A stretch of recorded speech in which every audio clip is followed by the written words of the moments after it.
on St. Jude. We'll face off in the St. Jude end. Again, Falcons another minute 7 on their power play. Nice tip ahead by the Knights there. Breakaway for St. Jude. He scores!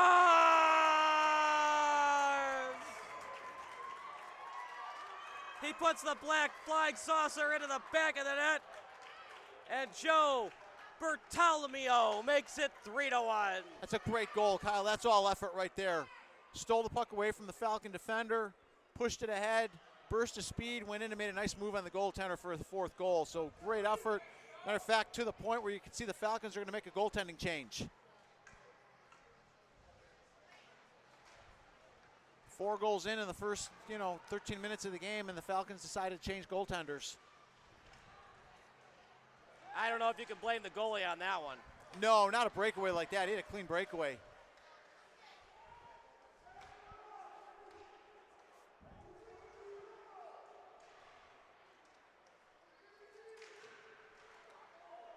Wraparound shot. I forget the head coach that said it best. That's off the post, by the way. Point blank range shot, as it was delivered from the Falcons 25 and Olston Bean. That's right, that was a shorthanded goal. Yeah, it was.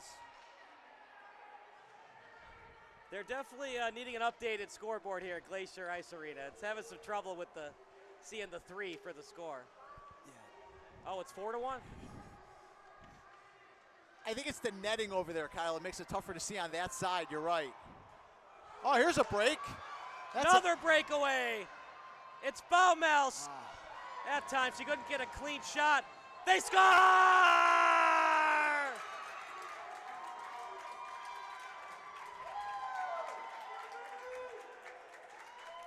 Top shelf. Wow. Doesn't matter who the goalie is.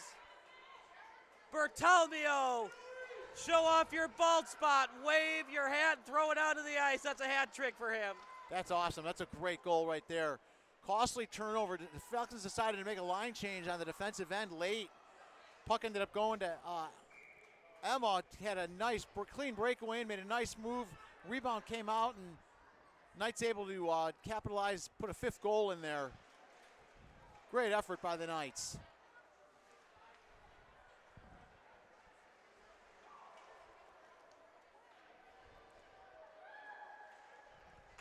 Yeah, number 17 for the Knights, Emma Baumel, with a really nice setup there. Here we go, a breakaway for the Falcons.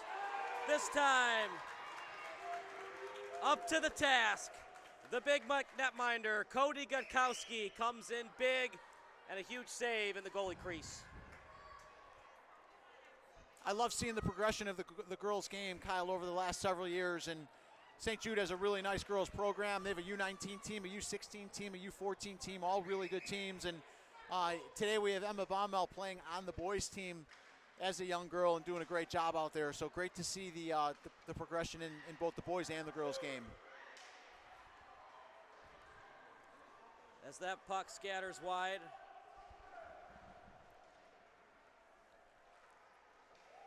Over to the corner. Off the hash mark.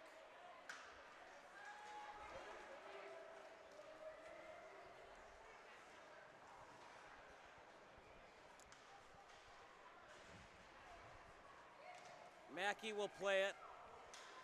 It's been all St. Jude today, a goalie change for the Falcons. But Rockford was up 4-0, so it's not over yet. No, not by any means. I mean, we are early in the second period here. But St. Jude, very commanding lead and looking really strong.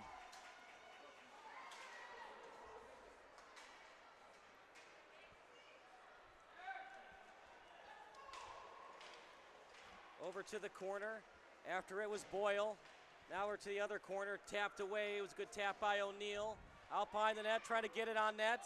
In the goalie crease, turnaround shot, puck still loose. And then finds its way to the corner. Out in front. Oof, almost. There's a big opportunity right there. Now with it is Judson. And past center ice on the attack. Hannes in the slot. Should be a trip. Falling to the ice, and now the Play is blown dead by the linesman. Ryan Mackey fell to the ice, and it should be a tripping call on the Falcons.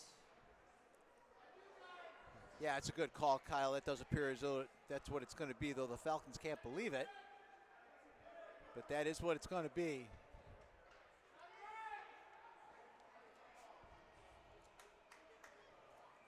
This will give the Knights a big opportunity here with 8:50 left in the second period. If you tug at the shin, it's a tripping call. Yeah. And as these players get older, sometimes if you're away from the puck and you've been taken off the puck, sometimes it's good to just fall to the ice, even if it's not a clean trip where you're going to fall anyways. Yeah. Sometimes when you fall, the official sees it better than when you try to fight your way through the trip. Yep, that's true. That's true. It makes it tough on an official to decide whether or not it's a penalty, but yeah. When you fall down, it makes it a lot easier for the official to see it. They do. There's a call now called embellishing, though, where they're calling against those dives, is, you know, because it does make it very tough on the official. But you're right, yeah.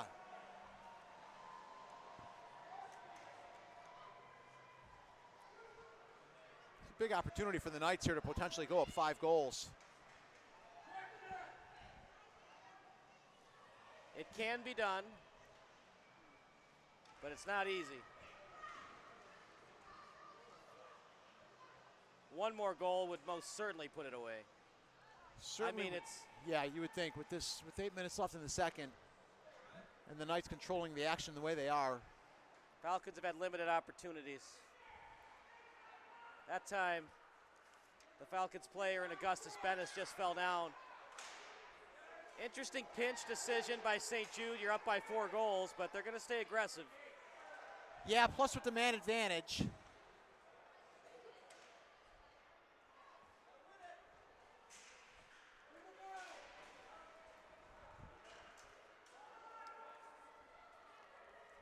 Over behind the net, backhanded pass. Sends it over to Magnuson. Now over to the corner, trying to send it up. Puck obtained at the boards. Plays through it. Pass. Nope, it's a shot and a goal. Goes top shelf with it. Don't go anywhere. Falcons still alive. Augustus Bennis goes top shelf. Yeah, nice goal there. Nice individual effort by the Falcons there. And a good finisher. Good, strong wrist shot to the glove side. Able to put a second goal on the board for the Falcons.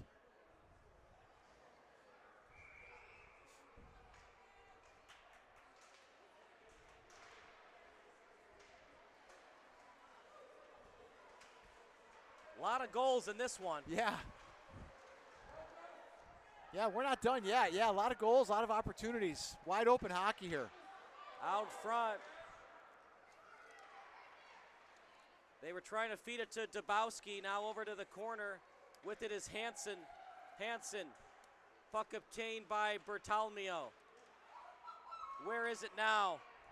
Turnaround pass. Dabowski. No one home to retrieve his pass. Bounces off the boards. Dabowski. Played off the puck well. Now out behind the net. With it was Paziski. And falling to the ice. Past Sikowski. Couldn't get it out of the zone. Now to Clark as they cycle. 5-on-5 hockey with a 3-goal lead for the Knights. Pinching is St. Jude. Bertalmio deep in the zone. Now the puck finds its way in the corner. Obtained at the corner. Jensen had it briefly. Now Bertalmio tied up behind the net. Trying to take him off the puck. Back over to Hansen. Oh, he was wide open, was Dabowski, but he couldn't finish the job. Wow. Big opportunity there. St. Jude all over him. Bertalmio. And offside go the Knights. Well, that's a line change. That's a line matchup you definitely want to keep in mind right there, that Clark, Bateman, Hansen line, because they dominated that shift. Falcons couldn't even get out of the zone.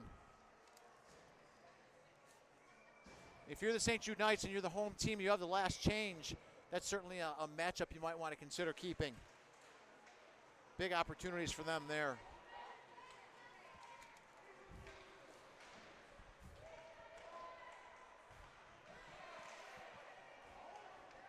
Falcons trying to come all the way back.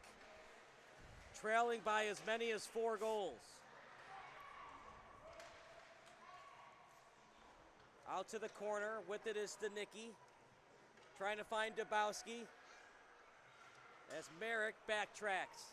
Retreating into his own zone was Harrington. And then trying to find Stevens. Back to neutral ice. After it is Wainwright. But he was met by Stevens. Stevens with a chance. Big save by Gutkowski. On target with the pass from Baumel. And back into the zone.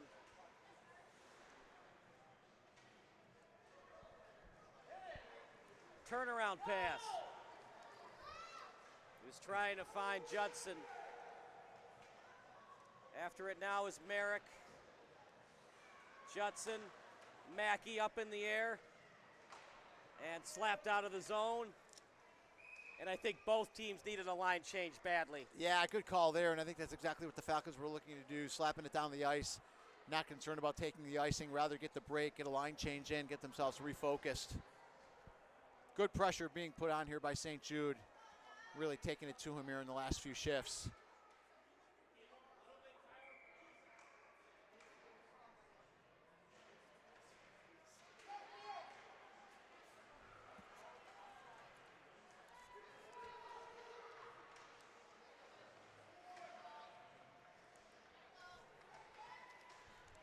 .4:22 to go. Falcons have had their opportunities. Yeah, they certainly have. You wonder how it looks if the Falcons are able to put that puck in and off the crossbar and off the post early. It's a little different of a game. You're also asking a lot of your offense to score at least 5 times. Yeah. And you got to score 6 total times to advance to the championship game tomorrow. Right. Yeah, they've dug themselves quite a hole here. It can be done, but it's not, the law of probability is against you. Right, exactly. But you're right, we've seen anything happen. Jets came back in that last one, so stay tuned. Lots of fun to go here. I still remember Game 7, Bruins Maple Leafs. Toronto hockey fans, cover your ears. Down 3 goals Boston was in that third period. They scored 3 unanswered goals, then in overtime to win it. Yeah, like you said, anything can happen. I think that game was in Toronto, too. It's a tough game to be at, isn't it, if you're a Leafs fan? Have not won the Cup since '64.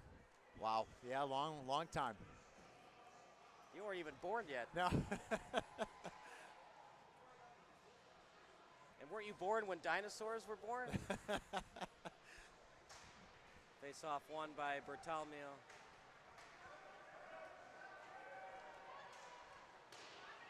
That shot goes wide. In the last game we referenced the goal that Esposito gave up in the Fog game. Game 7 of the '71 Stanley Cup final. Back then, the players used to go to local bars. That's nice play. Try to get it on net. Look at that. Bertalmio almost scored his 4th goal on the ice. Having a great game so far. Again, having a great game, seeing the ice well, getting some good shots off.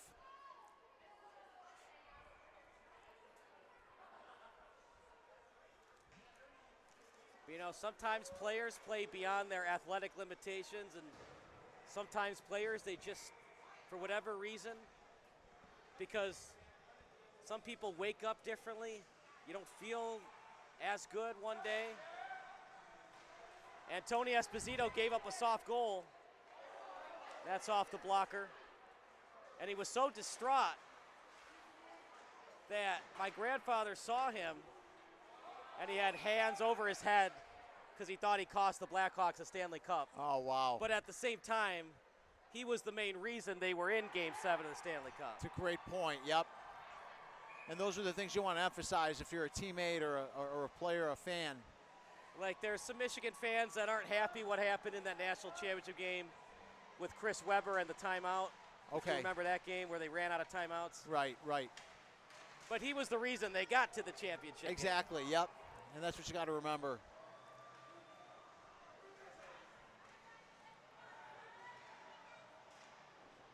Mackey in the slot, shot off the breadbasket.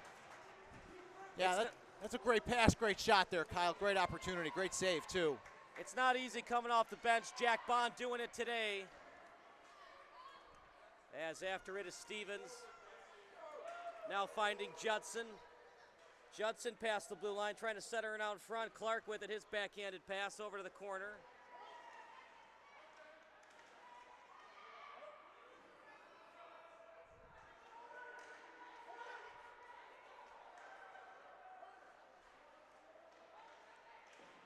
Pass to the hash mark, as it's now picked up at center ice.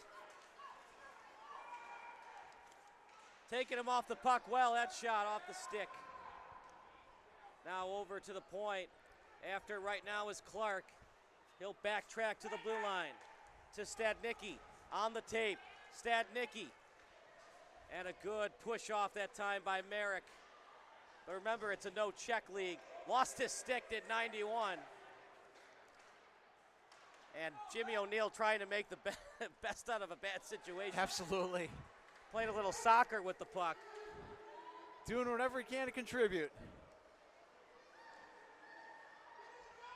Trying to create separation. Ben is out front. Ugh. Almost went in off his own player. If you're a Falcons fan, you'd like to score before the buzzer rings. That certainly would make it competitive for the third. And on the opposite side of that, here comes St. Jude with some pressure. They're looking to put this thing away before the end of the period. Asking so much of your offense to score 3 more times. I don't know if they can do it. Right. Excellent save by Bond. That's a big save right there. That was a point-blank opportunity for the Knights. And a big save, positioned well, able to get it in the catching glove there and hold on with 44 seconds left in the period. Knights pressuring here in the last minute. Looking to gain 2 more points from a win this afternoon. Passing it over as it gets to the boards. Wainwright just shoved it into the zone. Just flings it in and then covered up by Bond.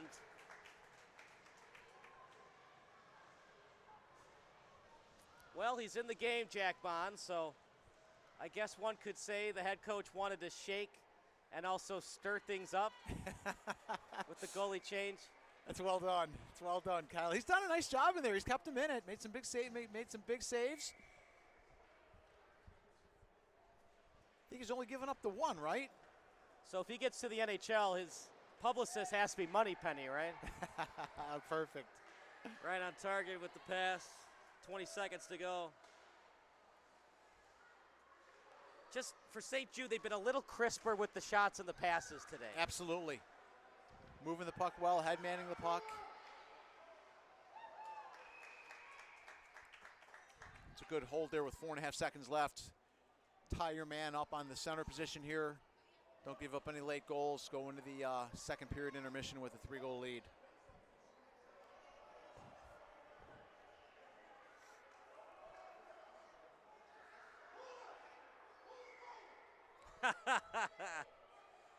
So the fans are saying to pull the goalie. That's actually not a bad idea because there's only 4 seconds left. Yeah.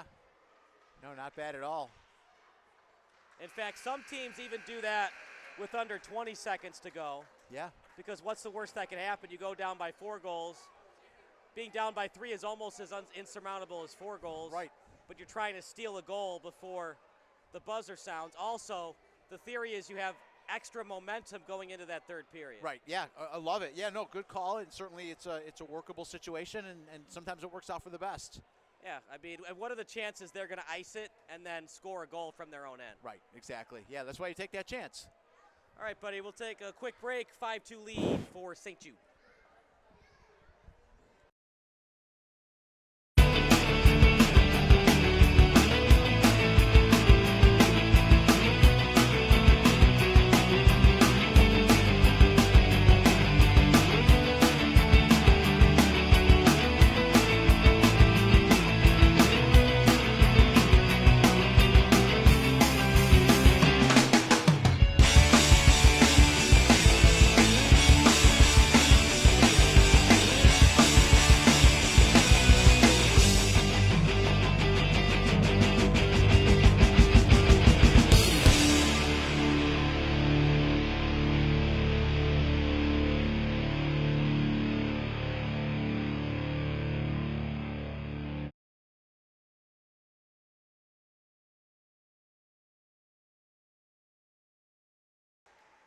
Kyle Smith alongside Jerry Baldwin.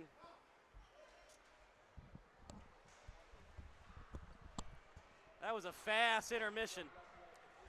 They always are, Kyle. They move pretty quick around here. Even between the games, like you said, there's not a lot of time. I guess the officials got dinner plans. They want to keep things moving. You don't get paid by the hour, you get paid by the game. There it is. That's why I always hate when players and managers ask, well, the kid just hit a home run. Yeah, but that means that's more outs that have to be gotten. That's right, yeah. They always ask me, what's the best score that an umpire likes? 1-0. Yeah, keep it moving. Lead off home run, then everybody gets out.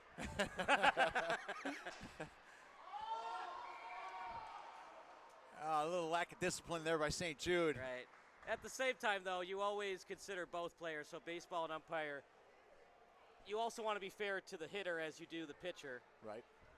And in hockey, you want to be fair to, was it actually a penalty? Also to, well, if it's a penalty, regardless of the score, I have to call it, even though it's going to change the complexion of the game. Oh, absolutely. Yeah, that's exactly right. And regardless if it's 5-0 or 5-1 or 5-4, a penalty is a penalty and a foul is a foul. Right. Yeah, you want to stay consistent. That's the important thing. Keep people safe out there.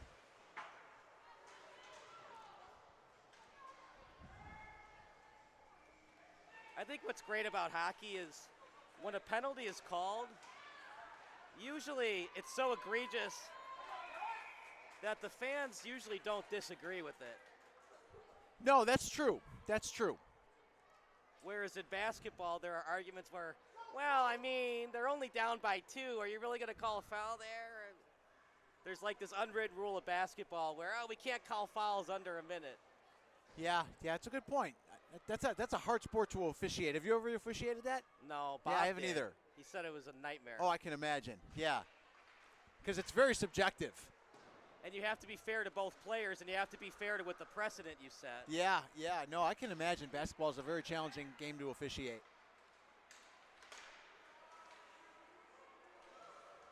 You've done some baseball? A lot of baseball. I did the Cooperstown Dreams Park tournament. Really? Do you prefer behind the plate or bases? Oh, bases for sure. Okay. But when my partner doesn't, like I have a feeling he doesn't know what he's doing, then I'll take the plate. Okay.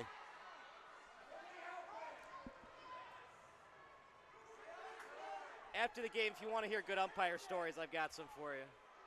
As you probably have good officiating stories. Oh, absolutely. Yeah, it makes it interesting. We hear things that other people don't hear. It's always your fault, right? Never the player's fault. Right.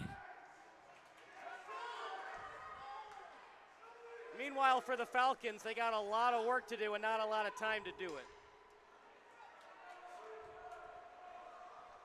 Mathematically speaking, Jerome, you'd like to score in the next 3 minutes, have a realistic chance. Absolutely, yes. Sooner the better.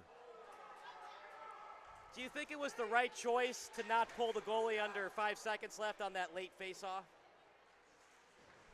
You know, I think you can go either way on that, Kyle. I don't think the chances of scoring with an extra attacker are still low, and giving him a goal. So I don't really think it mattered too much. And again, 3 goals down, it's still within reaching distance. You go down 4, it's pretty much over. So Benz.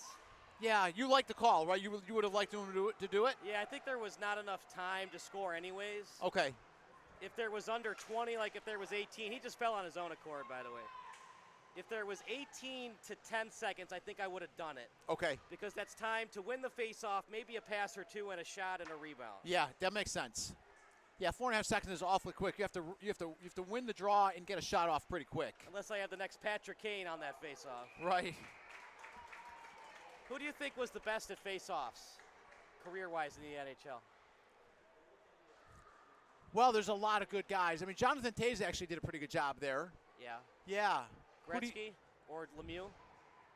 Both. Lemieux had that reach, which gave him such an advantage. It's where sometimes the game is won and lost on the face-off. Yeah, very true. It's hard to win the game when you don't start the face-off with the puck. Correct. Especially now, it's such a possession game.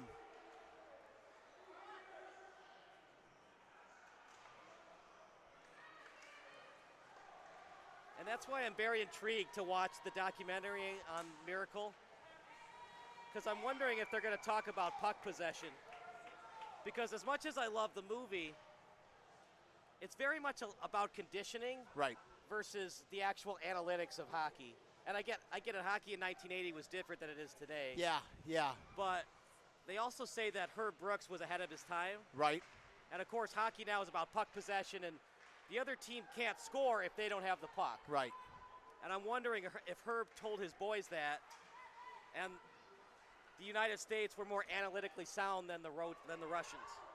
Shot for St. Jude, nice pad save. They're not going to blow it yet. A lot of bodies flying after that puck. Wow, that's a really either good job by the official to see that the puck was loose, and I'm guessing that's what it was, because from here it looked like it was covered.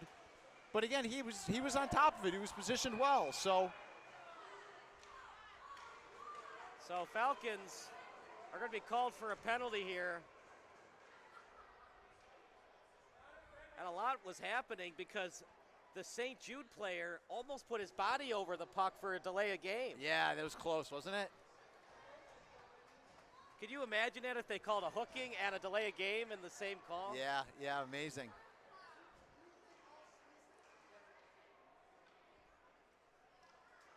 Well, big opportunity here for the Knights. Already a 3-goal lead and a power play now. Do you stay aggressive, or do you play a little keep away for 2 minutes and maybe a crash the net philosophy to try to finish the job? Yeah, I like that.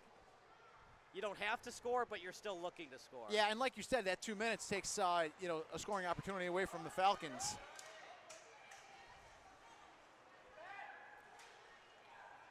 Well, these kids will learn. In a hockey game, ideally you're wanting to give up 3 or fewer goals. When you give up 4 or more, especially when you're in the playoffs, when you play these more talented teams, as chance for St. Jude, good job by Bond getting outside the crease to cover that up. But when you play these more talented teams, when you give up 4 or more goals, their defense is usually too good for them to give up 4 or more. Right, yeah. Now, it's a very professional way to look at it. Yes, it can be done, and yes, there are playoff games. Like if you think of the NFL, that famous playoff game, Peyton Manning and Trent Green, neither team punted. That's right, yes. I guess it can happen, but the odds are against you. Yes, absolutely, for sure. You think of the Hunger Games, and the famous saying is the odds are in your favor. They're not really in your favor in hockey when you're giving up 4 or more goals. That's true. St. Jude won the draw, but missed the defenseman there. The puck went all the way down the ice. Now they're back in business here with a minute left on the power play. St. Jude trying to put this one away. And for the Falcons, an okay defensive effort, but not exactly great.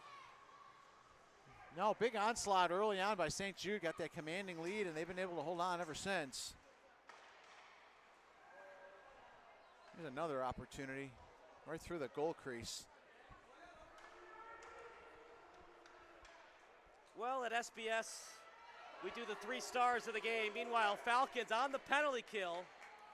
And they had a nice rush going there, but Bertalmio, as there were 2 Falcons back, Bertalmio could not split through the D. Now Deskovic trying to get it in. Hansen stays onside.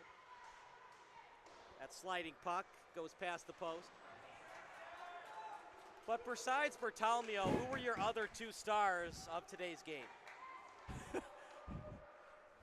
You know, that one, I have to think about that one, Kyle. That's a tough one because it's so one-sided with Bertomeu having the goals. He's got the hat trick. He does. It's been a good goaltending effort out of St. Jude. That's helped. You might consider something there. Do you have a second and third in mind? Give me a minute. Yeah, no, agreed. The Knights, let's put it this way. The Knights have played a really good team game, in my opinion. So, there's a number of players that it could go to, but it's really been a good team game by the Knights this afternoon. No one player, with the exception of the hat trick, has dominated.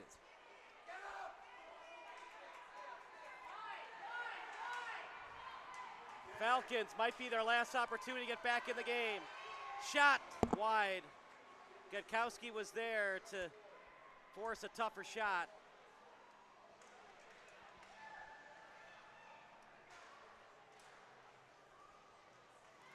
Meanwhile, still on the forecheck. Attacking right now is 58 and Baldoff. Falcons. Both players fly to the ice. Stevens was the Falcon who fell down. Baldoff on it. And there's an injury on the ice. And you hate to see it. You just hope he's going to be okay. Yeah, there was some strong contact over there. We'll take a quick break, and we'll let you know who the injured Knight is in a second. You're watching the Falcons against the Knights here on Sports Broadcast Solutions.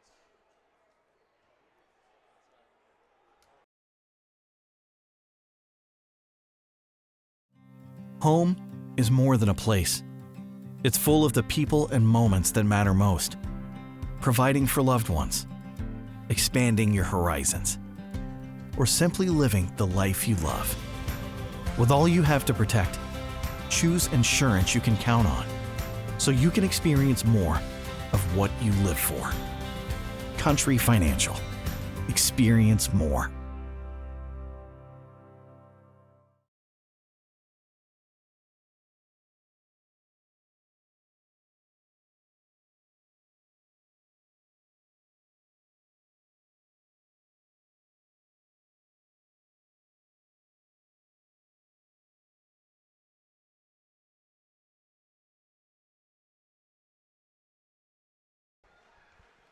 Back to the action at beautiful Glacier Ice Arena.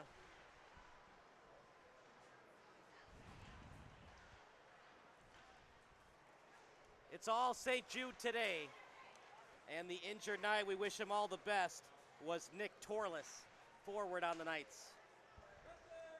The St. Jude Knights, they play on the southwest side of the city. Yeah, Southwest Ice Arena, Crestwood, Illinois. O'Neal shot. Almost got it past the 5-hole of Bond.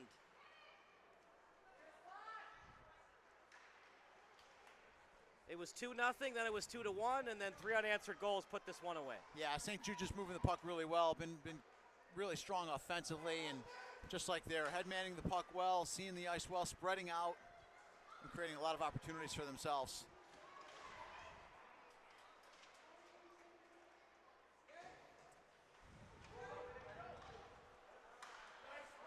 Stolen away, staying onside.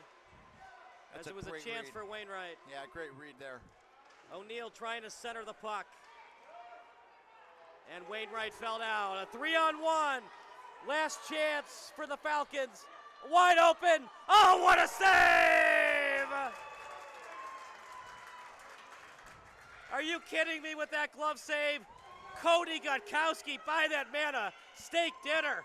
That is a great anticipatory move, going to his left, anticipating the pass, read it beautifully, got the glove up and made a heck of a save. Big game-saving save right there. That was a beautiful stop right there, Kyle. Keeps it 5-2 for the Knights.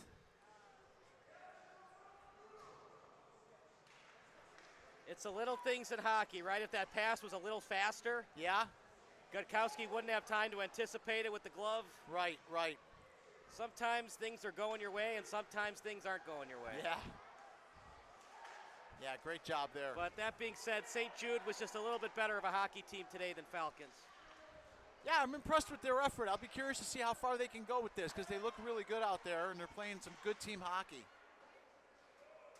Again, I enjoy this Pee Wee level. It's a lot of finesse hockey. It's a lot of skating, a lot of passing. And if you can move the puck the way St. Jude has moved the puck today, you can take this game pretty far. The one thing we haven't seen yet, though, is the flying V. No, not yet. Not yet. But it's not too late. Was Gordon Bombay the greatest coach in hockey history? Certainly up there. Certainly up there. Minnesota Miracle, man. Yep. Great movie. You ever seen D2? I don't think I saw that one all the way through, no. D2, I think, is actually better than the original. Is that right? Okay. I'll have to remember that. It's funnier, I think. It's a little bit out there, and as a hockey ref, you're going to be kind of annoyed by the lack of penalties being called. Okay. Like, if you're a hockey purist, it might not be for you. Yep.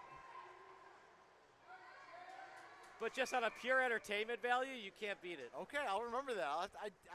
may have seen most of it, but I'll definitely check it out.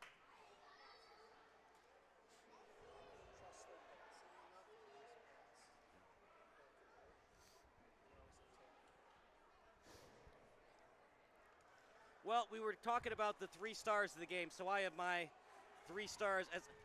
As good as the Falcons played in the second and third period, I don't think I could give it to any one Falcon. Okay. But honorable mention, Jack Bond. It's not easy coming off the bench. He played good enough to keep his team in the game. He did. I like that. That's a great call. I agree.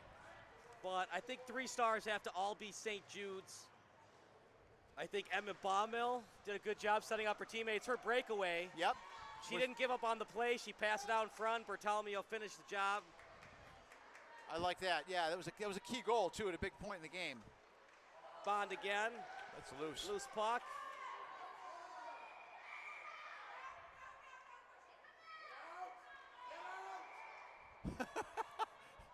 Emma's right in the middle of all that, Kyle. Look, the ref has a closer angle than I do, and you do as well, Jerry. That puck just not. That puck must be loose still. Yeah, it's got to be. If he's seeing it loose, he's not calling it, which is a great job on his part. But it does make for some really after the whistle antics like we've seen, because players don't know it's loose and they go in there and the defensive players start getting real protective of the goalie and bodies start flying. Falcons will call their lone timeout. We'll take a timeout as well. It's all St. Jude here at Glacier Ice Arena.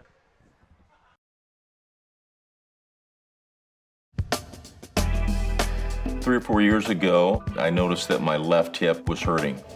Someone personally recommended a doctor here in town who's with IBJI. Within 12 days, I was walking without a cane, without a walker, without anything, and without pain. That was a big thing. Illinois Bone and Joint Institute's top orthopedic experts help you move better, live better. For more information, visit ibji.com.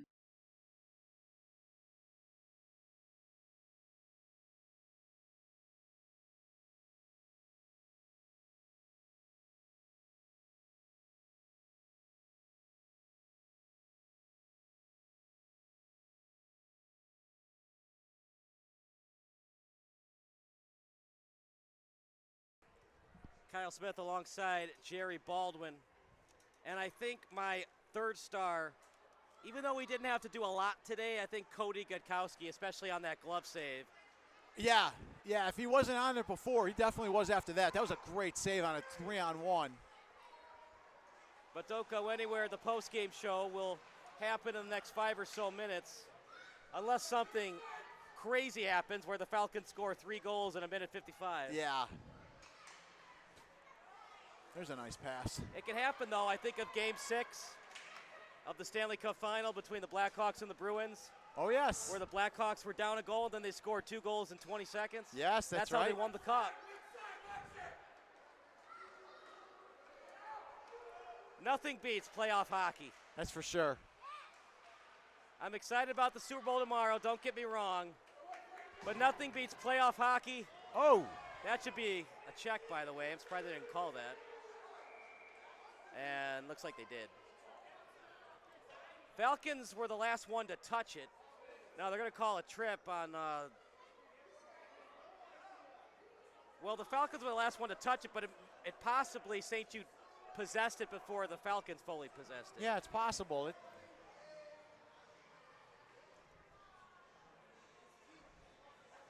Yeah, I'm not sure what he saw there, Kyle. He got the penalty right in the end. But he went with a trip rather than a rough.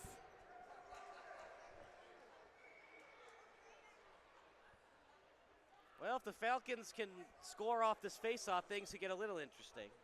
Yeah, and especially, well, actually, they have pulled their goalie, so it's a 6-on-4 scenario now.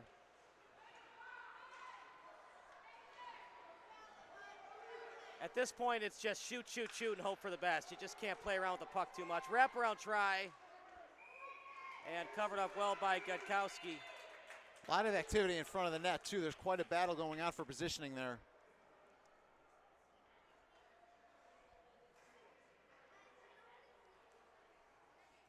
Knight's looking really good in this game. This will good chance to pick up 2 more points, 4 total in the tournament. Don't go anywhere. Jerry Baldwin will catch up with our player of the game, Joe Bertalmio, for our post-game interview brought to you by the Central States of Elemental Hockey League.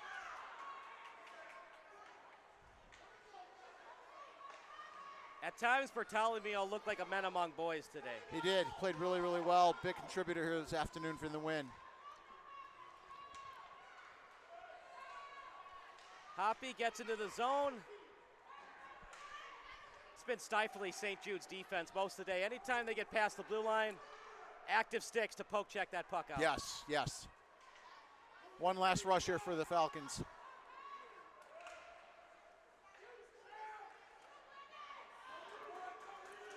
Gutkowski again with the save.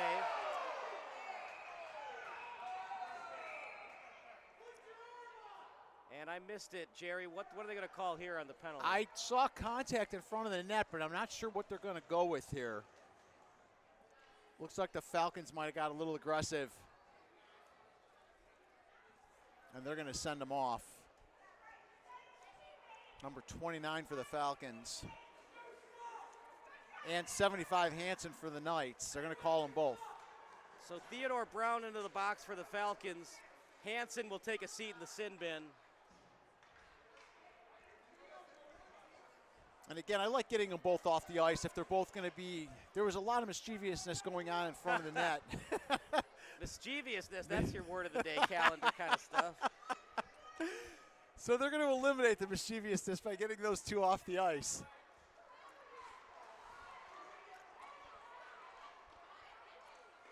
Oh, that's another one right there. And St. Jude's has to be careful here. They're still alive for the championship game. They got to avoid ejections. That's a good point, Kyle, and really maintain composure because the Falcons have nothing to play for. St. Jude does. If you're the official, do you consider just ending the game here and not bother having another face-off? You can. I'd be sending 5 off to the box right now for the late swing at the goalie on the Falcons. And I don't think the officials had a chance to see it as clearly as I did, or he'd be in the box.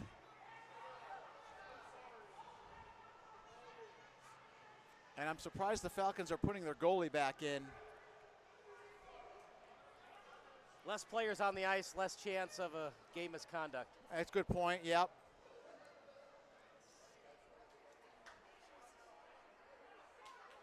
Yeah, you don't see it happen too often, but it's never a bad call, like you suggested, you just end the game with 7 seconds and honestly, left. St. Jude could call a timeout and then put line 4 out, so if a game misconduct happened, at least one of your line 4 players are getting thrown out, not your line 1 players. Absolutely. Great. Although line 4 is probably out right now. It could be, but yeah, it's a great point.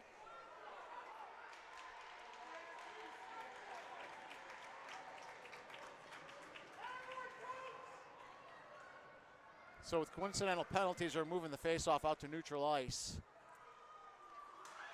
Well, it's all over but the crying. St. Jude's still very much alive for Championship Sunday. Absolutely. Big win for them. They played real well. Great team hockey. Good win. Final thoughts, partner, before we go to the post-game show. Great game all around. Good end-to-end action, but congratulations to the Knights. They were the better team. They moved the puck better and created more opportunities, so congratulations to them. So for our excellent crew, for Kevin Macy and Jerome Baldwin, I'm Kyle Smith. Jerry's going downstairs for our post-game interview brought to you by the CSDHL.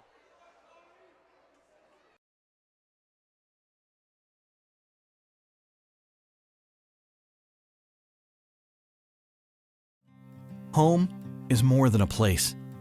It's full of the people and moments that matter most. Providing for loved ones, expanding your horizons, or simply living the life you love.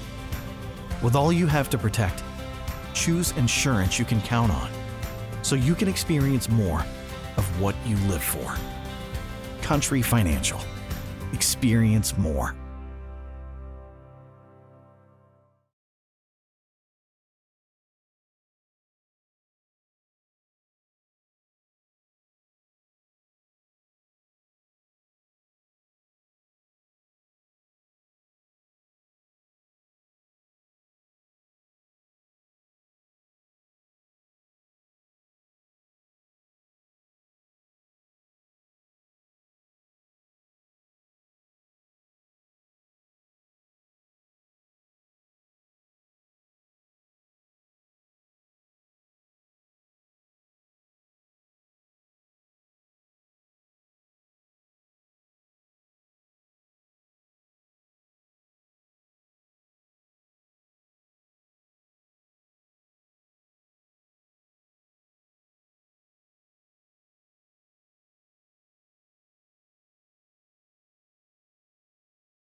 3 or 4 years ago, I noticed that my left hip was hurting. Someone personally recommended a doctor here in town who's with IBJI. Within 12 days, I was walking without a cane, without a walker, without anything, and without pain. That was the big thing. Illinois Bone and Joint Institute's top orthopedic experts help you move better, live better. For more information, visit ibji.com.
There was a pile at the line of scrimmage, and I was just at the very bottom.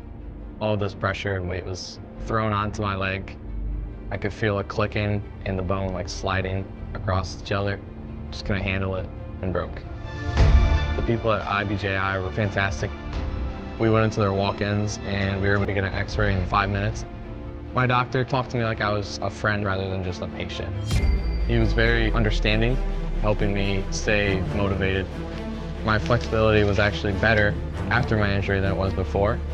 There's not a lot of places like IBJI. It didn't even get me back to 100%, it got me to 110%. Get convenient, affordable, same-day treatment at any of our Ortho Access locations. Visit ibji.com for more information.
How's it going, everybody? Kyle Smith alongside Jerry Baldwin. As partner, we should have a good one here at beautiful Glacier Ice Arena. Affton in the blue, Winnetka in the white. And both teams won in bracket play. So winner of this game is going to be playing in the championship game. And face-off won by Affton, and here we go at beautiful Glacier Ice Arena. Yeah, it should be a great game, Kyle. Both teams pretty well balanced here. Like you said, both teams have a win. Affton Americans coming in from St. Louis in the dark blue jerseys. Winnetka Warriors coming in from Winnetka, Illinois. A little bit of a size differential on Affton. Affton, some big players out there. Again, Pee Wee hockey, no check. We saw both of these teams earlier. That's going to be a check from behind. That could be a 10-minute major. At the very least, Jerry was on the side, but it sure looked like to me that it was from behind. Okay. It's a heck of a way to start out here, yeah. Now, back in the day, check from behinds were game misconducts automatically. When did they change that rule?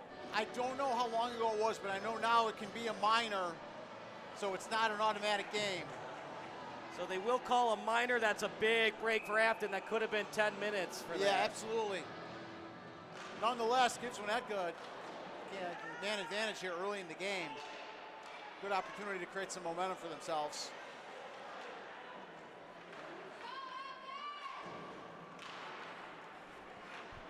So Affton on the penalty kill for another minute and 43 seconds. Winnetka on the attack. Delanue's at the point. Burgoon, who was one of the 3 goal scorers earlier today against the Hawks. It was a 3-0 win for Winnetka. That was the 12-10 game. Winnetka beat the Hawks 3-0 earlier? Yeah. Okay. Because the Hawks have 4 points. That's their only loss then. So this Winnetka team must be pretty strong. I like the way they move the puck. Well, I think they're descendants of Kevin McAllister, so they can't be bad. Okay.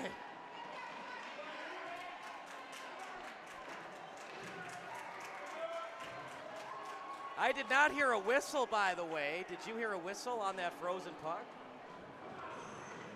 I thought I did on that one, Kyle. I know it's hard to hear sometimes, Yeah. especially with the crowd being as close as they are here.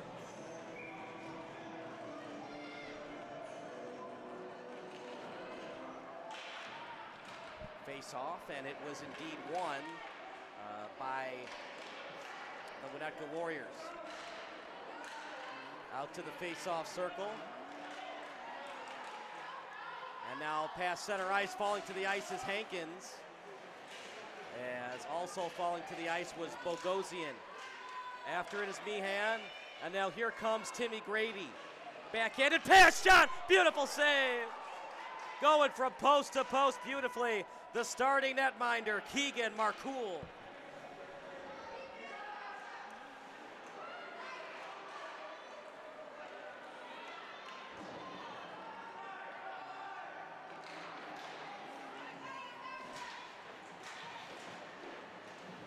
Past the center line.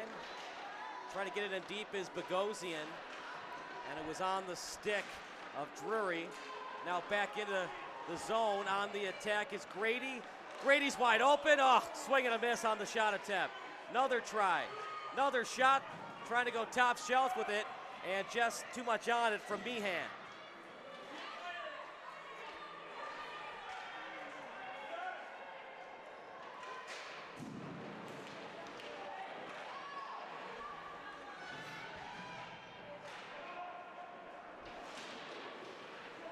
Winnetka's off to a good start, creating some nice opportunities for themselves. Taking it to the Affton Americans this afternoon to get started a few minutes into this period.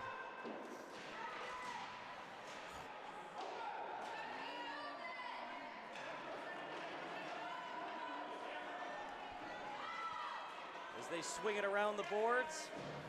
Now picked up by O'Connell.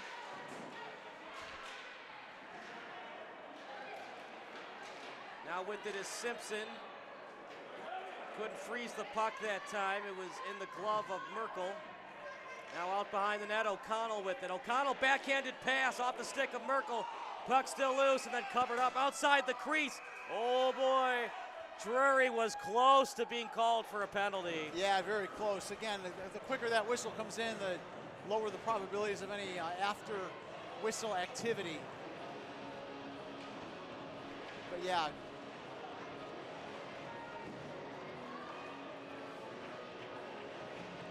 Good action so far. Winnetka moving the puck well, taking it to him.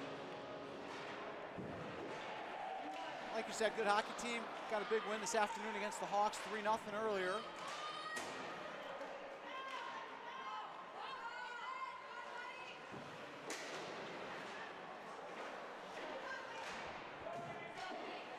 Off the boards, trying to send it in deep, as was off the stick of Knutsvig. Now off the boards. Trying to send it in deep. After it is Winnetka, as Lowenstern will play it. Bouncing it off the boards. Drury, nope, that's O'Neill on the pinch. And off to the hash mark, trying to feed it to Evans. Off the skate of Burgoon. Burgoon sending it up to the blue line. Right on the tape, back to Evans, still in the zone. Off the skate, now with it is Bogosian. And offside go the Warriors as Simpson cheated. He was in the zone before the puck was. Yeah, didn't get a chance to get out, and his partner wasn't able to read it that quick. So unfortunately, yeah, offside's going to center ice with the face-off.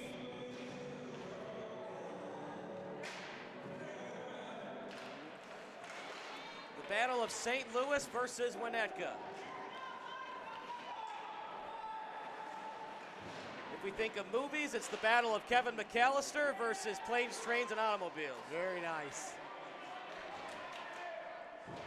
And the late, great John Candy was in both flicks. That's right, yes. One-on-one, making a two-on-one. Winnetka on the charge, wide open. Just a little bit wide. Merkel was out of his element. He just had no chance, but they couldn't get it into the net. Great play, great, like you said, one-on-one developed into a two-on-one, great pass. And just a little wide on the shot, but a great effort by the Winnetka Warriors there. Here's a two-on-one the other way. Walters, two-on-one, backhand, a little bit too slow moving of a pass, and it was easy for the Warriors to get back on the back check. Yeah, like you said, a little slow on the pass over. Gave the Warriors a chance to get back into play. Over to the point, and then sent around. It'll be obtained at the corner. After it is Meehan, off Drury's stick.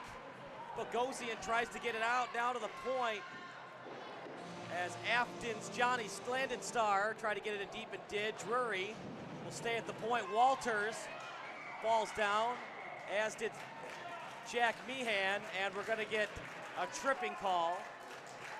And this will be interesting who it's going to be called against, and I believe it's on Affton. Yeah, it looks like Walters is going to go for a trip here. Put the Warriors on the power play with 6:49 left, scoreless first period.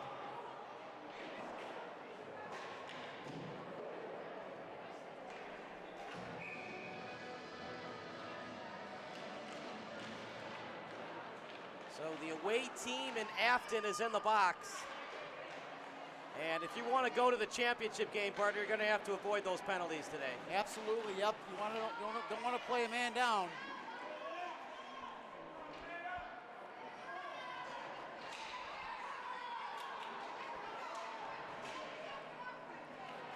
Off the glove. And on the penalty kill is Knutsvig. He'll send it off the boards. Right on target on the pass. As he flips it into the zone, it was flipped in by O'Connell. He had a couple of breakaways earlier today. Conditioning so important, especially when you have to play multiple games in a day. Oh, absolutely, Kyle. Yeah, this time of year, this player should be used to it, but that's why they do these tournaments all year, to kind of get them ready for things like this where you're playing multiple games per day. Coaching also matters. Have they been telling the players shorter shifts game one so you can preserve that energy for game two? Absolutely, yes. And also good distribution on the bench, how often you're changing lines, like you said, the number of lines you're using, it all matters. Face-off coming up. It's a big one if Winnetka wants to advance to the championship game. Shot a little bit high. The little things matter between winning and losing a hockey game. Winning faceoffs, possessing the puck, crisp passes. Yeah, all of it. You're right. Breakaway goals are nice, dekes are nice, but they're a small percentage of the game. Right. Shot! Just got enough of the blocker, and it's still a 0-0 tie. Big save between the pipes. They've got 2 goalies to the Warriors. One of them is Noah Lowenstern, who's between the pipes in this one. Shot! Was that in the net? You make the call, Jerry. I thought it got inside the crossbar. It was close, Kyle. It was close. We had a good angle on it. Great shot and a great move by the Warriors. They score! Goal awarded. Number 9. Charlie Bogosian as he puts the black flying saucer into the back of the net. Great goal, great effort. Crossbar be darned. They find a way to score regardless.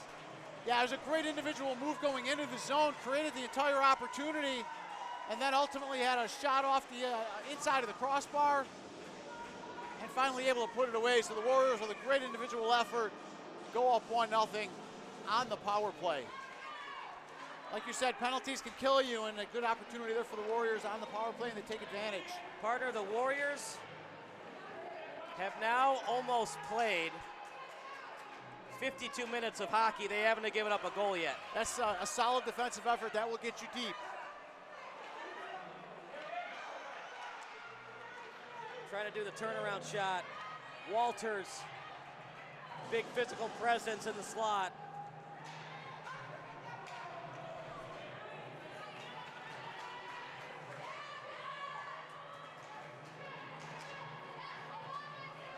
Out to the blue line, Strobel with it. Here comes Shermang. Shermang trying to send it in deep. Hankins was there to defend. Now over to the corner. After it is Walters.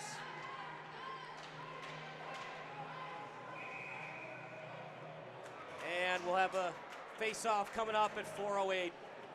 Jerry, evaluate both teams' defenses. It's very low scoring early on. Yeah, it looks like the Warriors are playing a pretty good forecheck, always having a man back and not giving up a lot of opportunities, so they look really strong.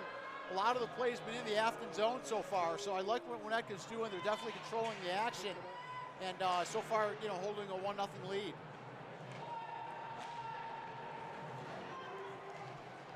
.358 to go. With a full head of steam, here comes Jack Vender. Vender shot off the glove and scatters out to the face-off circle. Now here comes Drury. We said a lot of his name today, Jack Drury. Now the Warriors on, and they want a tripping call, Jerry, but just falling down on his own accord was Burgoon. Yeah, good no call there. Look at the move. Oh boy, a lot happening there. Did the goalie lean in with his glove with a check? Hard to say from here. I was screened. It didn't, yeah. Nice play keeping it out of the net, though. The goalie is not allowed to push the forward. Right. That would have been 2 minutes, and somebody on the ice would have had to serve the penalty. Did you see that? Is that what you saw from your angle? Yeah, but it would have been a ticky-tack call, but I think I saw the glove push at the forward. Okay, yeah. Good call on that. Good knowledge, good call. But it's a game-changing call. You got to have a lot of guts as a ref to call that. Yeah, and it's got to be clear. It's got to be clear. But as you notice, the Winnetka player fell down, and usually they don't fall down on breakaways like that. Right, yeah, good point. So as a ref, you got to think, well, why did he fall down? Right. There's another nice save. He's keeping him in it right now, Kyle. We've seen a lot of things. Remember we did that Fenwick-St. Rita playoff game? And St. Rita was down a goal. So obviously they wanted to pull their goalie. But the goalie didn't get to the bench in time, so they almost got called for too many men. Yeah, I do remember that, yeah. That was nuts. And that's something we're taught to watch as officials, is to make sure that, the goalie is at the bench before that next player comes on. Because that's the problem with an official. Even if you get the call right, 50% of the fans hate you. Oh, yeah. So you can't think about that. No. Goal awarded, Affton Americans. Beautiful goal. And it's credited to Affton. Landon Starr. 1-1 tie.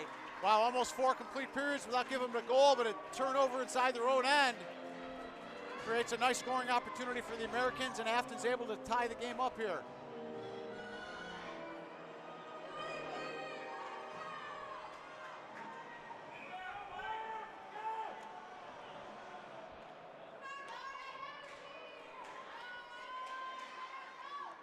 So after all that, it's still tied. Both goalies have been fabulous today, but it's now a 1-1 tie.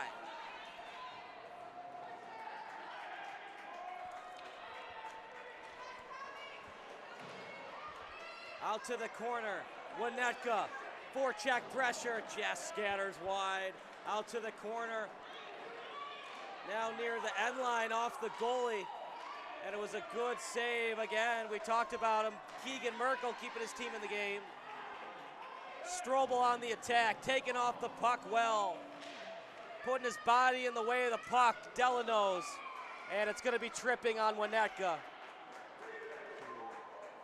Hudson Knutsvig will sit in the sin bin for 2 minutes. Nice opportunity here for the Americans to get back on track. One of the loneliest places in an ice rink, especially when it's a 1-1 tie. Yes, it is. But there are some players who seem to like that penalty box, like Ty Domi and Matthew Barnaby. Good calls, yes they do. And if you've ever seen one of the worst sports movies ever made, Goon. I have seen it, I have. It was intriguing. I think what got worse though was when they made a second one. Oh God. Here comes Winnetka. Lincoln Burgoon, backhanded pass and red rel by the Americans. Affton on the attack, but Winnetka has numbers on the back check, trying to take him off the puck is Vender. And now over to get it is Jack Drury. 2 Americans after it, now make that 2 Warriors, including Burgoon. Out in front, ooh, tapped away as it was poked away by Vender. Out behind the net, 1-1 tie with 1:20 to go. Tap pass. The pass was from Walters. Out in front, and it's read well by Burgoon. Still in the zone. Chance for the Americans, but couldn't get the shot on net by O'Neill. Sent out of the zone. Drury after it. Strobel calls for it. 1 hops to Strobel's stick. He's got O'Neill to his right, but stolen away by Winnetka. Here comes O'Connell. O'Connell, he's got speed, but forced to the boards.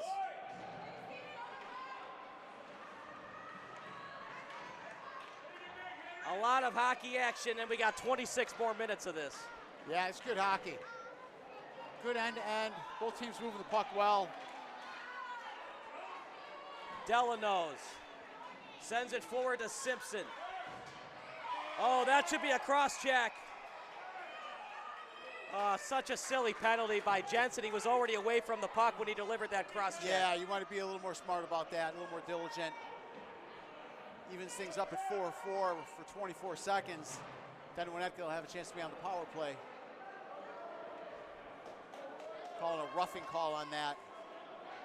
Oh, they called roughing, not cross-check? I thought it was a rough signal, but unless you saw something before I did. In any case, yeah, they're going to be down. Either case, he cheated. We just got to figure out the the type of cheating. Right. Regardless, you will not be going back to your bench. You will be going to the sin bin. That's right. That's right.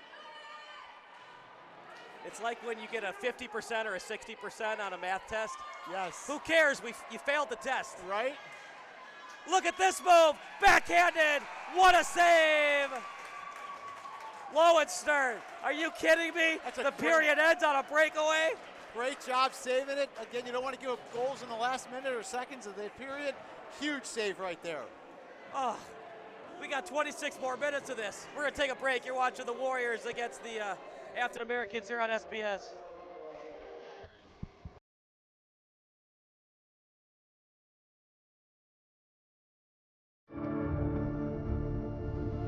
There was a pile at the line of scrimmage, and I was just at the very bottom. All this pressure and weight was thrown onto my leg. I could feel it clicking and the bone like sliding across each other. Just couldn't handle it and broke. The people at IBJI were fantastic. We went into their walk-ins and we were able to get an x-ray in 5 minutes. My doctor talked to me like I was a friend rather than just a patient. He was very understanding, helping me stay motivated.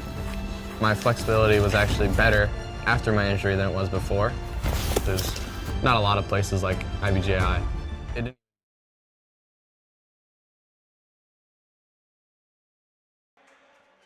Kyle Smith alongside Jerry Baldwin. Can you ask for a better hockey game today, Parter? 1-1 tie, brilliant goals, and the first period ended on a breakaway. Yeah, this has been great, Kyle. Like you said, we got 26 more minutes of this. Great hockey, both sides, end-to-end action. This one's going to come down to the end, it would appear. If that period wasn't entertaining for you, you're just not a hockey guy. One hops into the pad of the netminder and Markle. So, Parter, you've been playing hockey a long time, reffing a long time. Do we call them netminders, goaltenders, or goalies? All three. My brother was a goalie. What's your preference? I would go with straight goalie. You're not a netminder kind of guy? What do you like? Netminder. Do you? Okay, yeah. It might be a little bit more Canadian than American, but I like it. It's so hockey. It is, yeah. And they're hockey sweaters, not hockey jerseys. Oh, there you go, of course. And come playoff time, we only drink Molson's and Labatt Blues. You do have a lot of Canadian in you. O'Neill gets it in. Hockey night in Canada. Playoff beards from April to June. There you go. Hopefully till June, right? Unless you're a Maple Leafs fan, it's only till April. What a game today. 20 seconds remaining on the penalty kill.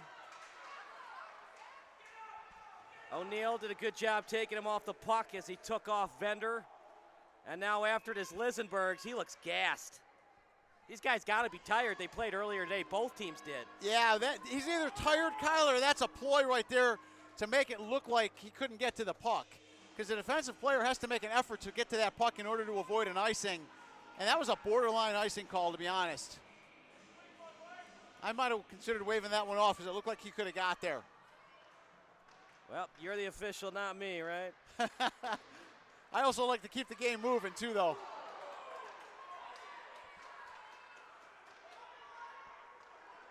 $11:20 to go as it's tapped away.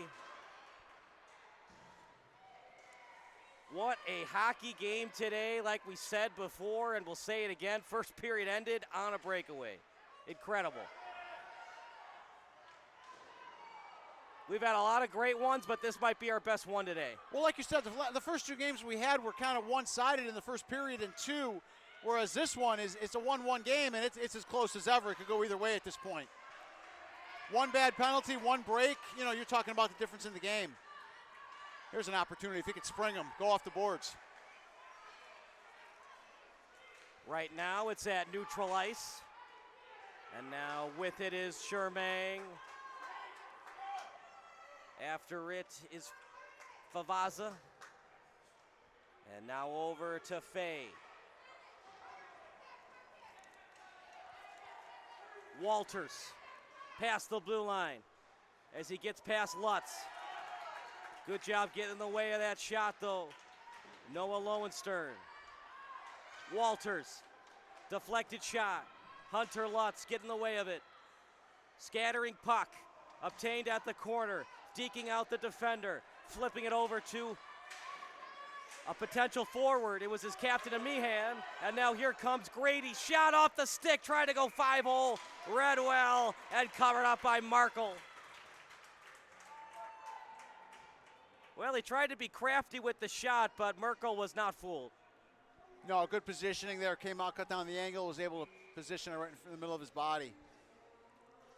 Face-off coming up. These are so important.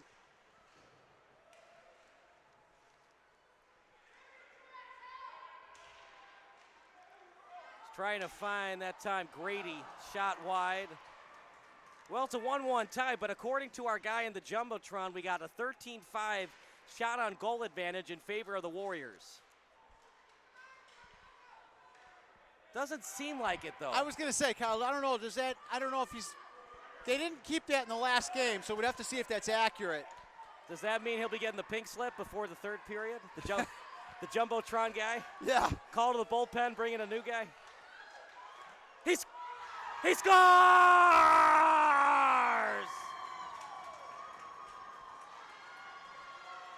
I was waiting for the call. I didn't see the signal right away, but it's a backhanded goal, and it's delivered by Strobel, and he's trying to get the fans excited by waving his hands up and down. Yeah, it's a great goal, great effort there. I don't know if the original shot went in.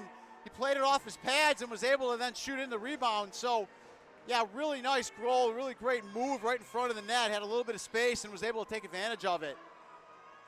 Puts Affton up 2-1. They've been outplayed, but taking advantage of opportunities when they've had them. So Winnetka had a shutout earlier today. Now they've given up 2 goals. And according to our Jumbotron guy, on only 6 shots on goal.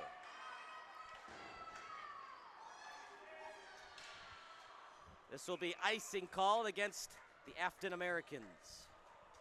If you're not familiar with Affton, it's in St. Louis.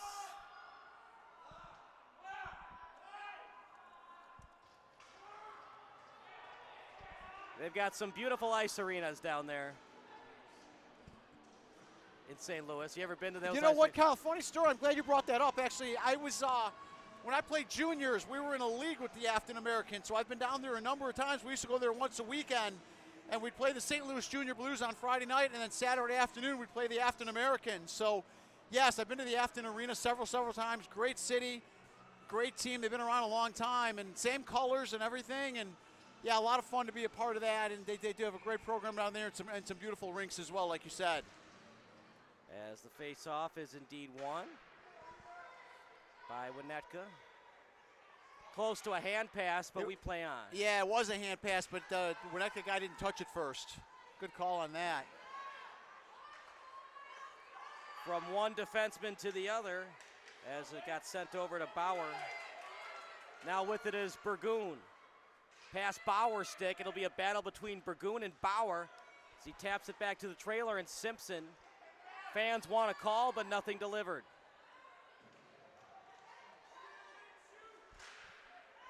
Off the stick. Trying to fire it on that was Burgoon. Wallace was after it. Now to the corner. After it is Burgoon. Sending it up to the boards. On the chase is Chad. Now a 2-on-1 for the Americans. Wide open is Wallace. The shot tried to go top shelf. Lowenstern got a piece of it, and we stop play at 7:54. Yeah, real nice play there to get the 2-on-1 advantage, and then great play by the Winnetka defenseman to be able to cut the angle there and not allow the pass across the center, forced them to take a shot from the left angle, and just not a good high percentage shot. Easily steered away by the goalie into the netting. Seeing some good fundamental hockey, some good coach teams here. Clean win for the Americans.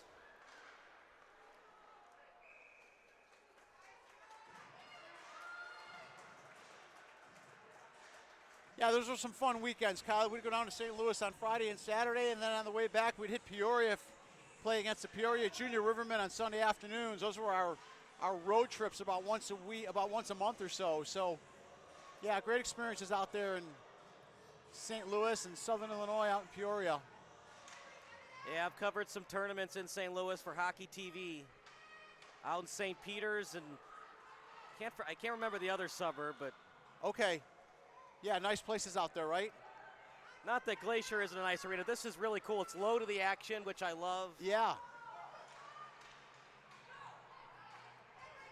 Yeah, some places just know how to build it. Off the boards. Trying to feed it out, but the point man and number 6, Shermang, was able to get in. Breakaway for the American. Shot. Try to go top shelf with it, and just not accurate enough. Walters just couldn't get it done. Affton's creating some nice opportunities for themselves here. Winnetka seems to be a little aggressive on the offense, and when it doesn't work, it's giving up odd man rushes for the Affton Americans.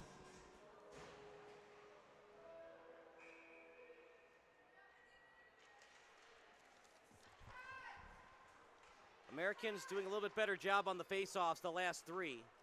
Yeah, those are key. Those can create opportunities. Swing and a miss. Oh, a huge break for the Americans. That could have been a 1-on-0. Absolutely. Shot, save. Americans doing a good job avoiding any garbage goals today. Yeah. And nice save there on the Winnetka captain, number 9, who has, I believe, the first goal for the Warriors. He's a dangerous little player. He's got some good skills offensively. Drury. And are they going to say Hankins was offside? Looks like it, yeah, neutralized face-off. Does that mean he's off the team now? It might be, might be.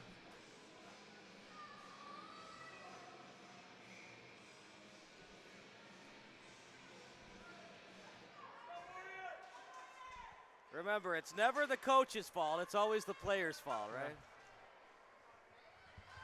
Now we're getting more even in terms of shots on goal. It's now 14-9. It's a good call, yeah. So he is keeping up on him, and yeah, it was strong Winnetka start, and Affton starting to even things out here. Hockey, sometime it can be a game of runs. It won't show on the scoreboard, but it'll show in terms of shots on goal.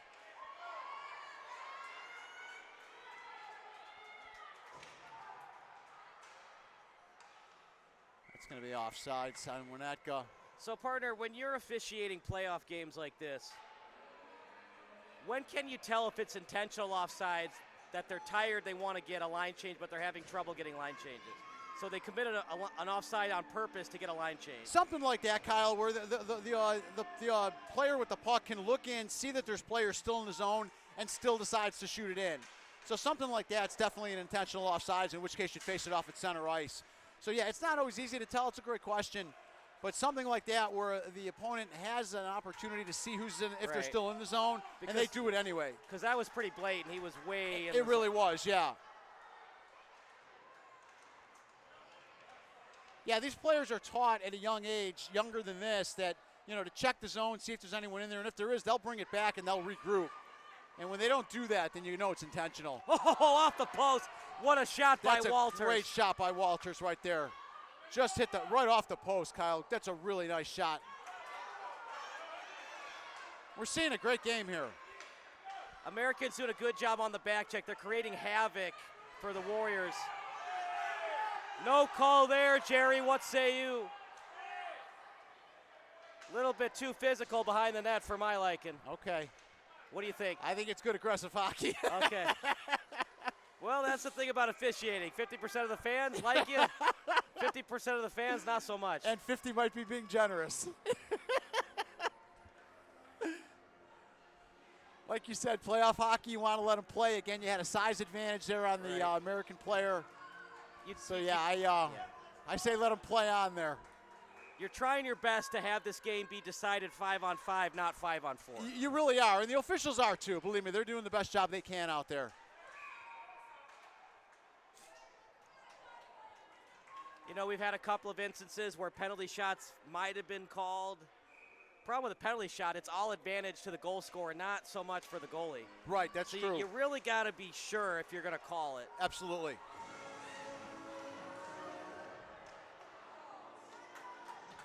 It's probably the most exciting play in hockey, especially in a playoff game. I would say, absolutely, yeah. And as much as I like the shootout idea, I think it's kind of ruined the magic of the penalty shot. I was going to say, yeah, because we see that happen so often now. It's not as alluring as it used to be because it used to be such a rarity, a breakaway, you know, or a penalty shot. Whereas now with the, like you said, the overtime rule, you're seeing a lot more of it.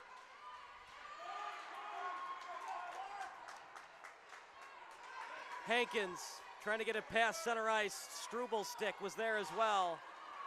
Winnetka tried to get it past the blue line, but couldn't. Now here comes Hankins to Strobel. They stay on side. Strobel still with it. Two Warriors around, including Phillips. Good 3-on-1. Ryan Phillips on the rush. 3-on-1 if they hurry.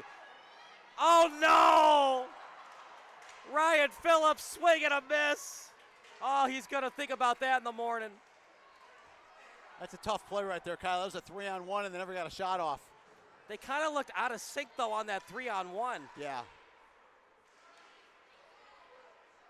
We've seen that twice today, and it's such a rarity in hockey. Yeah, exactly. This is going to be a good call. What happened here is a Winnetka guy lost a stick, and the Affton American guy shot it away from him. Oh, wow. So that's either, I go either unsportsmanlike or interference. They're going to go interference on that. I like that call. It's an interference play, but it is an unsportsmanlike as well. That's just poor sportsmanship right there. So, and not just here. I see it at the different levels. So it's a good call. It's just a hard play to catch because you don't always see it. Power play hockey coming up for the Warriors as that shot scatters out behind the net. It's a big opportunity here for Winnetka. Down a goal, 5-on-4 advantage. They got a good line out there. Again, their captain is out there, number 9. This is where games can be won and lost. Absolutely. When you keep going into the penalty box, it creates so many problems for your defense and your goaltender. Here's an icing by Affton. They were trying to get to the center line before they dumped it. Were unable to do it, so this is going to be an icing. Again, icing is not allowed on penalties at this level. That changes when you get into the midget level, the U18 level, U15 level. I love it. It creates so much strategy in the game. Well, it's good to hear you say that. Yeah, it's very mixed. I get it. It's kind of artificial hockey, but at the same time, it teaches kids to not commit stupid penalties. And I think that's part of the reasoning behind the rules, to teach the kids the rules.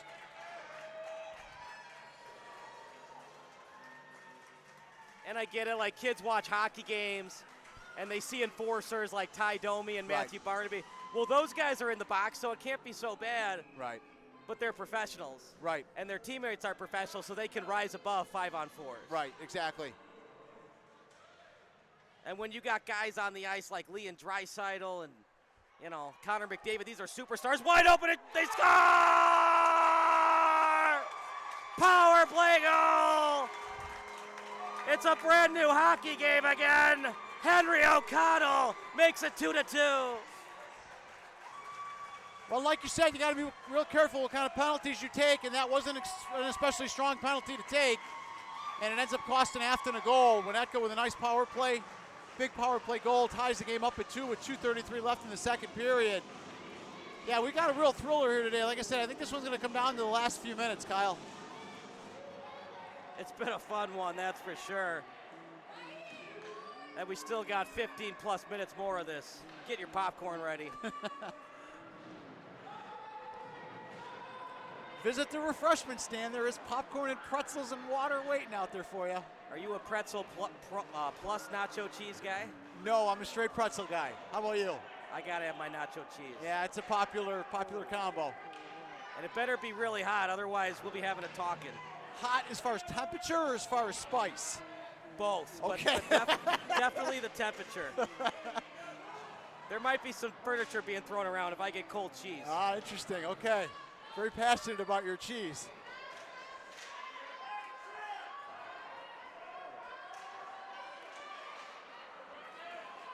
It's a great move. Close, but they say they stayed onside. Got to have guts if you're an official to call an offside there. Yeah. He was on, wasn't he? Well, regardless if he was or not, the Winnetka coaching staff will of course say he was. Oh, he had a guy. There it is. There's Look at the this pass. My goodness. Freeman with the attempted deke, but Kelly Delano said, enough of these toe drags, enough. Yeah, he had that player out there and he was a little late with the pass, but eventually got it off and got it to him. But by the time he got it, he was covered. Backhanded pass, right on the tape. Shot, still loose, finally cleared. O'Neal after it, trying to backhand it, but can't, and then that backhander does indeed work. And it will make its way to the end line, but they're gonna say no icing. Try to feed it to Delano's. Ooh, big hit delivered by Bauer, but we play on. Did not touch it with the stick. No high sticking. We play on off the skate. Shot. And nice job getting in the way of that puck. Playoff hockey, you got to put your body in the way of it. Absolutely, yep. Both teams playing like there's no tomorrow. 10 seconds to go. Final rush of the period. A little too conservative for my liking. I think he forgot how much time was left. Yeah, I probably wasn't aware of it. And that'll end it. Oh, what a game. Here we go, 2-2 heading into the third period. A lot of fun. Both teams playing really well, really matched up well. The shots, like you said, have closed in now, down to 18-10, but it's a real close game. Both teams playing hard. We'll take another break. 2-2 hockey here at Glacier Ice Arena.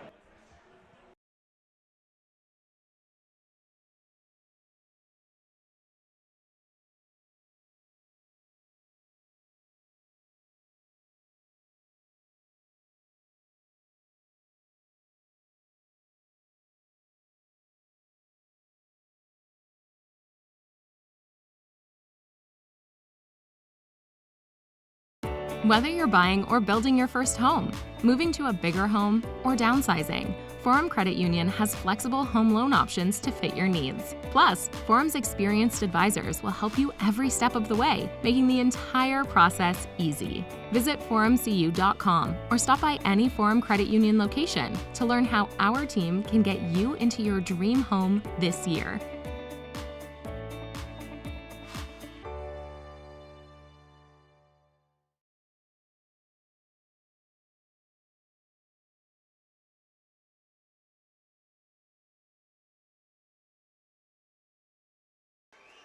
Here we go, partner. Third period of action. Winnetka in the white, Affton in the blue. Face-off won by the Warriors. It doesn't get much better than this. How about that? A face-off 6 minutes into the 6 seconds into the period. Yeah, he thought he was closer to the center line than he actually was, and he dumped it all the way in for an icing. So face-off's going to come all the way down to the Winnetka end. Should be an interesting third period here, Kyle. Great hockey, end-to-end hockey. Both teams moving the puck well. Again, the team that makes the fewer mistakes, better chance to put this one away, get 2 more points in this tournament. Now, partner, if we're tied after the third, is it overtime or is it a tie? It goes to a 3-on-3 overtime, and then if no one scores at that point, I believe it stays a tie because it's still round-robin play. So we would go 3-3 for 5 minutes. If no one scores, it ends a tie. Does the tie help Affton or Winnetka more? I think in this case it would help them both because they both have 2 points so far. Then it would go to goal differential. It would go head-to-head, and then it would go goal differential after that. So we'd have to get the history of the 2 teams with regard to their goals to see where they are, because head-to-head would be a tie. Now, we're still very early on in the third period.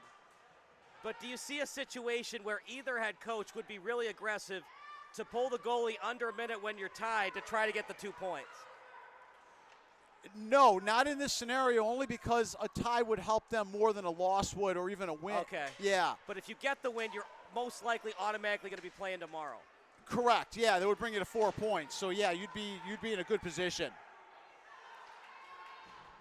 Something to think about. And you don't have to do it under a minute. Would you consider doing it under 30 seconds? Just something to think about depending on how deep the puck is in the other end. I like that mindset, like we said in the Rockford game in the first game of the day, where Rockford had nothing to play for. Then go after and win aggressively just for the win. But this is different because the loss can really hurt you. Exactly. Yeah. Both these teams still have a chance to go pretty far. Because I remember that NFL game. I don't know if you remember it, but it was 4 years ago, and the Raiders were playing the Chargers on Sunday Night Football. Oh, yeah. And the tie would have meant that both teams would have gone to the playoffs. Yes. But the Chargers played it ultra aggressive, and they lost in overtime. Correct. Yes, I remember that. And they could have ran the clock out because the Raiders ran out of timeouts. Yep. Yeah, you have an amazing memory, and I remember that one as clear as day, too, being a huge football fan. Yeah, those are some borderline calls, and that's exactly what it was. And I think the Jumbotron guy accidentally clicked the horn button, but or maybe it's the other rink. Yeah, exactly. I think the other rink ended a period over there. It looks like the Hawks are playing over in the other rink. So it's 18 shots on goal for the Warriors, 10 for Affton. Too much on that pass. The captain and Charlie Simpson delivered it. 2 points, so important, but right now it's a tie game. As of now, both teams getting a point. Ooh, but I think he fell into him. No check that time delivered by Delano. Yeah, it looked like he might have, yeah. Attempted pass by Meehan, unsuccessful. Jensen over on it. Board battle on the near side. Jensen after it. And the puck finds its way to Freeman's stick. Now on the forehand as Knudsvik will play with it. Trying to deke out the defender. Lost it, trying to reobtain it.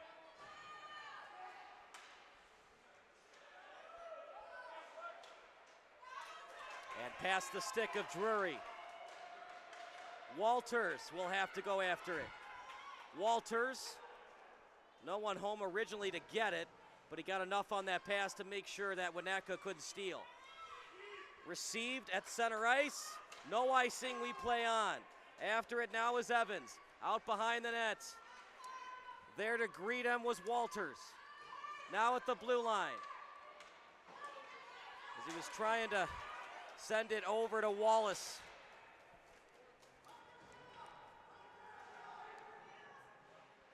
Tremendous pressure right now.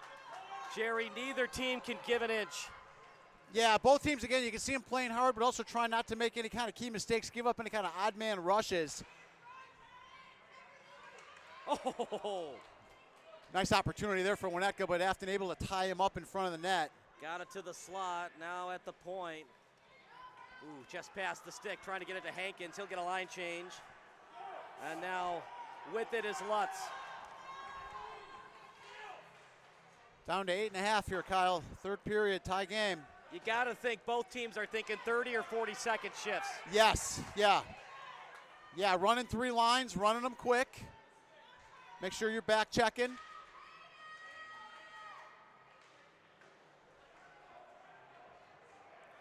Coaching is so important, Jerry. Tremendously important. When this gets closer to 2 minutes to go, 1 minute to go, do you consider conserving line 1 to get them ready for 3-on-3 overtime, or do you just go all out with 1 minute or 2 minutes to go with lines 1 and 2? The nice thing there is you get a break after the game of at least a minute, so you could probably come back with your, and again, overtime only being three players, so you may go 2 forwards and 1 defenseman there. Right. So yeah, you may not have to manage it that way just because you have that chance to give them a quick break. And even in overtime, you want to have 2 to 3 lines ready to go, and you're going to be moving them quick. Yeah, it seems. Oh, nice save. Oh, that's a big save. Merkel with a huge pad save. Yeah, great sliding save there on the pad. Save of the game thus far. Yeah, I would agree.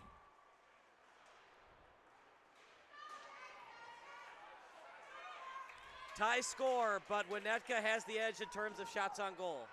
Yeah, they're taking it to him a little bit now. You'd love to get O'Connell out there in the next couple of minutes. Got to get away from that puck. Trying to play it with his hands, but no call. Turnaround shot. Off the glove, loose puck. Oh. One of the few mistakes Merkel has made today, but that could have been a big one. Yeah, the rebound came right out in front of the net. Make that 20 to 10 in terms of shots on goal.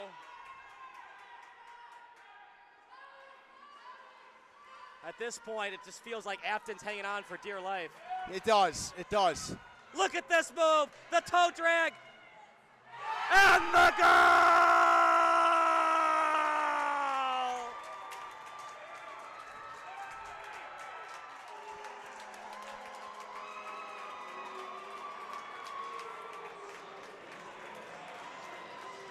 What a goal! And who better than Jack Meehan, the young man who scored earlier today as well. Yeah, he's been by far the player of the game, in my opinion, Kyle. He's really controlled the action. A lot of individual moves, a lot of individual skill. Oh, he got pulled down there. But yeah, he looks really good out there. 2 goals, been the difference today. Man, that one stings if you're an Affton fan. How can they regroup these next 6 minutes and 22 seconds? Yeah, it's going to start by just getting the puck in the zone and trying to maintain some possession.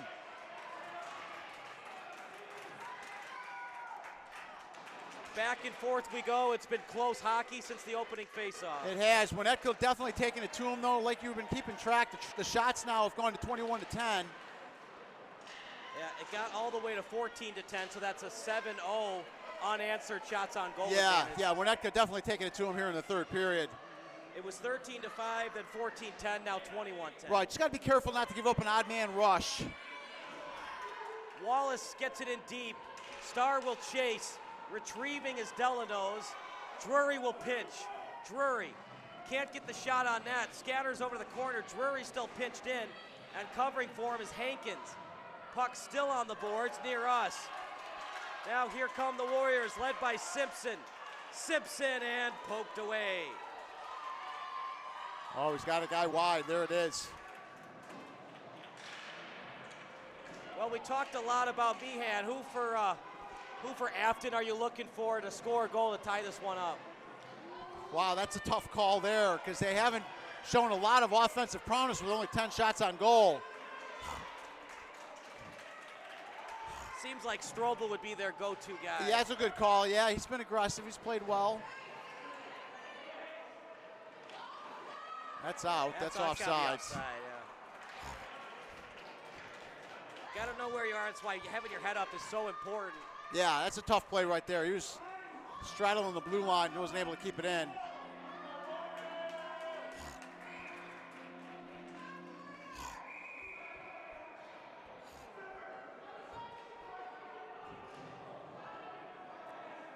.450 left, 1 goal difference. Winnetka, the home team, looking to make a last change here.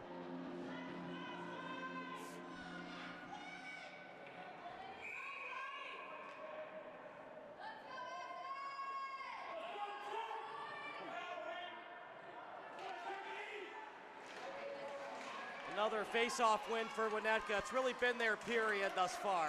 Offsides, good call. Been a good job of officiating this game, Kyle. These refs have been on top of it. You got any friends officiating this one? No, not this one. So yeah, no, I have. I roughed with the Chicago Hawks head coach last week. Ian, he's from Toronto, did a real nice job. So he's playing on the other rink. But no, nobody on the ice officiating that I've worked with before. Face-off, won by the Warriors. With it right now is Bender. He'll just wrist it into the zone. Knuckle puck action. And stays on the ice. Trying to get it in deep. Payton out behind the net. Finds its way to the corner. On the stick of an Affton player in Favaza. Then out to the blue line. Favaza trying to get it in deep. And now on the rush are the Warriors. On the forehand, poking it away. No choice but to send it in deep. Trying to get it behind the net. Backhanded. Trying to deliver it to the point. Pass stolen away and rejected by the Warriors.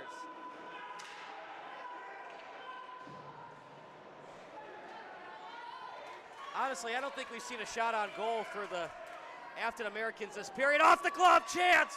Oh, just past the stick of Walters. I think you're right. That was the first one, and it almost was a big one. Both goalies a little bit shaky with their gloves right now. Yeah. Well, partner, the old adage goes in hockey, pull the goalie with under a minute to go, but I think now that we're getting close to 3, you can do it anytime you want. Sure you could, yeah. If you got the right matchups, yeah, you could definitely do that. They're not getting a lot of offensive penetration without the 6th attacker. Oh, maybe too much on that pass. It was a saucer pass attempt, but a lot was on it. Tried to get it to Freeman. Out in the slot as it was past the stick of O'Neill. And a dump and chase action by Sherman. Time slightly running out for Affton. It's been all Winnetka this period. Huge Yeah. goal by Meehan, and that's where we stand right now. Yeah, it certainly has. You're looking at probably an 8-1 shot differential here in the third period. Huge advantage on Winnetka's side. They've come to play here in the third period. But again, they're one shot away for Affton, so we'll keep this thing close. 2:20 to go.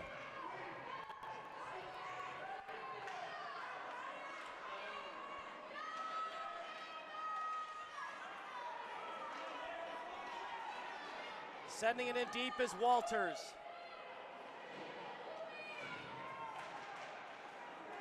And I think if you're Winnetka, try to avoid giving up face-offs. You don't want to allow Affton to call a timeout, but this time frozen by the netminder, and I think that Affton will call a timeout here. Not a bad time for it, Kyle, that's for sure, yeah. Affton will call a timeout. We'll take a timeout as well. It's 3-2 advantage for Winnetka.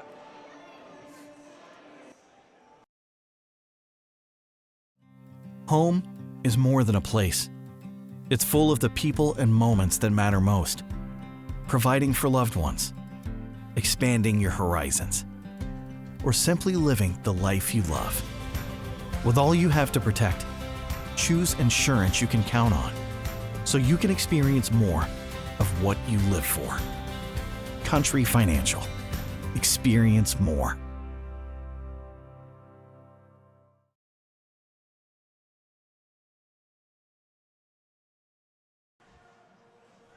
.154 to go. Affton has to go the length of the ice to score to send it to overtime. Yeah, like you said, you're going to look for them to pull in their goalie at some point here soon.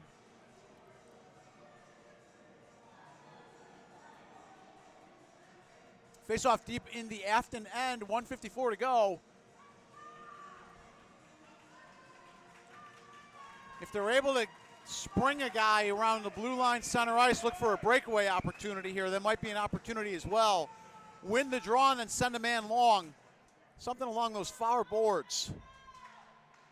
Face-off's neutral. No one really wins it. Now Affton has possession, but no one there for the pass. Sending it in deep. Good job by Vendor.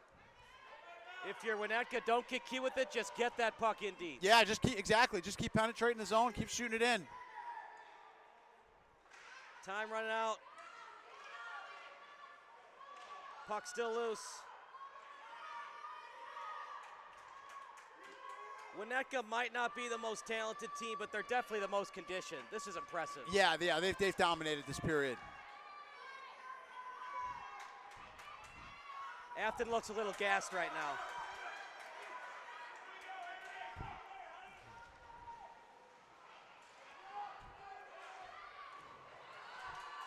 They pulled the goalie with 1:02 to go.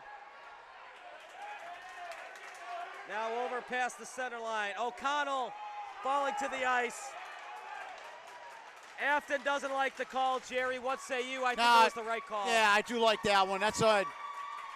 It's almost a call you have to make, but it's a play you have to make. If you don't interfere with him, it's a breakaway and an empty net. So it's a good penalty to take, and I think it's a good penalty to call. So yeah, tough break for the Americans. You know, you bring up the conditioning, Kyle, too. A lot depends, too, on you wonder about the travel habits of Affton. You know, where are they staying? When do they come in? All that kind of stuff plays a role. Winnetka's driving, 20, 30 minutes to this rink, whereas Affton's coming in from St. Louis 5 hours away. You wonder when they got here. You're not sleeping at home. So all those things matter, especially in their second game of the day.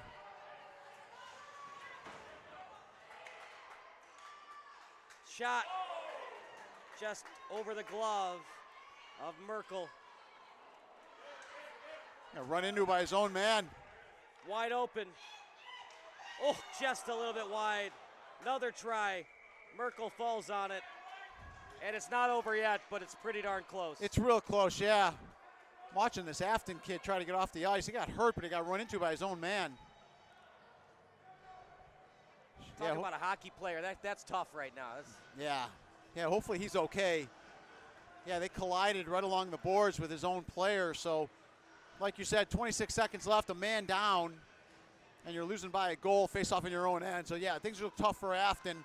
Again, you got to have a design play off this faceoff. You got to win the draw and you got to send someone long. Create some kind of a breakaway opportunity. Really the only shot they have. Winnetka just playing a little monkey in the middle right now. Look at these moves. Impressive stuff from O'Connell. And that'll do it for the period. Winnetka is going to the championship game. Yeah, great job by the Warriors right there. Holding on to a 3-2 lead. Dominated the third period. Big win for them. They look good. Don't go anywhere. The post-game show brought to you by CSDHL. Coming up next, it'll be Jack Meehan for our post-game interview. For Jerry Baldwin and Kevin Macy, I'm Kyle Smith. We're going to take a break. More hockey action coming up next.